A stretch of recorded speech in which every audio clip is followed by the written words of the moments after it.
Financial independence means different things to different people. What is actually financial independence? We have our investment expert Mrs. Usha Nair with us to answer this. Usha, over to you. So, the whole purpose of investing is to somewhere generate financial independence. Now, you may think that why do you need to invest to generate financial independence? It is to have a concept which is completely different from just meeting your daily requirements or having just about money to survive. Financial independence goes at our levels when we are salaried people, when we are educated people, when we hold reasonably good positions in our respective profile or profession.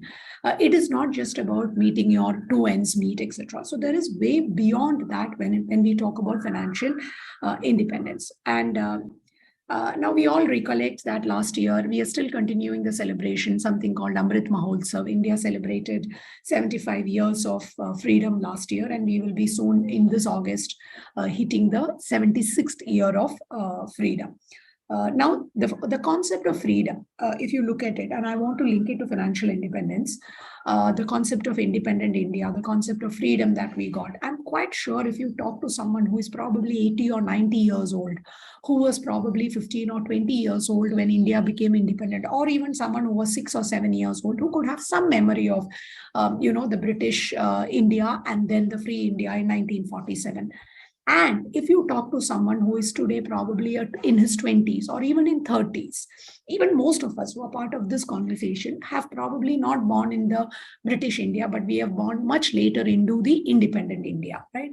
The definition of freedom, the definition of independence is very different. Life has moved completely differently. The same thing happens even when it comes to financial independence, financial planning, financial goal seeking, whatever you do.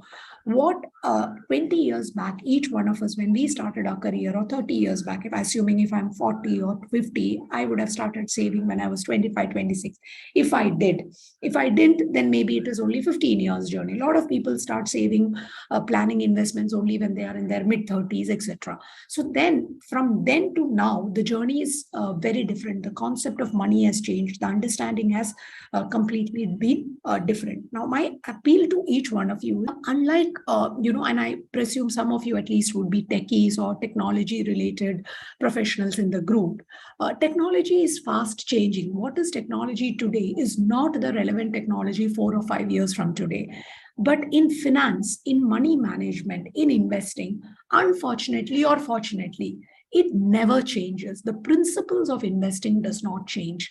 The principles of investing remain the same. You may choose different routes to reach your destination, but more or less, the definition or what is correct, what is the right approach to investing does not change. So that way, it is very different from what technology as a sector offers you, where what is today is obsolete 5 years from today.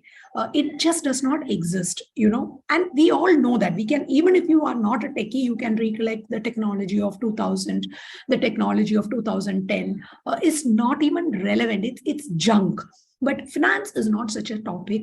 What was existing 100 years back in terms of concept, philosophy, method, process, that still continues to be gold, 24 karat gold even today. Thanks for your detailed answer. If you have any doubt regarding this or any other financial or investment decision, don't hesitate to book an appointment with our financial expert. The link to the appointment is given in the description below. And also, would you like to know more about finance and investment? Then we would recommend you to attend our live webinar. The link to the webinar is also given in the description below.